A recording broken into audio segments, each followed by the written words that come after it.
घूमे कीर्तन में।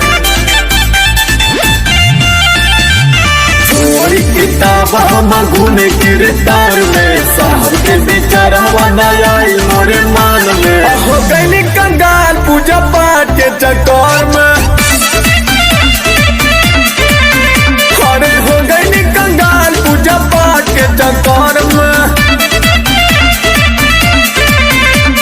पढ़ाई लिखाई नहीं आई नजर में, सोचाली बचे दिया पति के पार में। हो गई कंगाल पूजा पाठ के चक्कर में,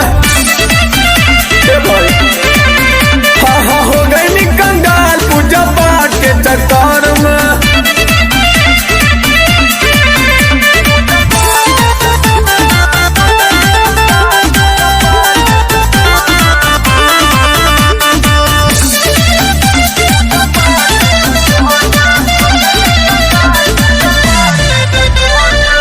हमारा से भूल भइल भूखनी तो मार रे, कोनो देवी देवता नहीं बाटे संसार रे। सुन मनुवादी के चक्कर में हम बेकार भइनी, बचल हमर भय हम लाचार भइनी।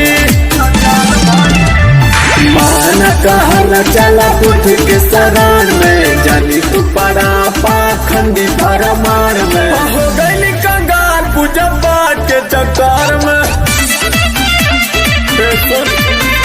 अरे हो गई कंगाल पूजा पाठ के चक्कर में।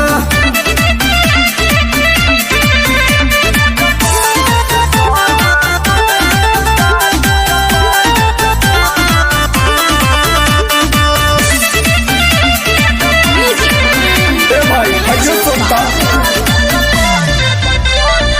पढ़ लिख राजा लोग बने आई हो, पूजा पाठ करके देखा छिला पानी घास हो।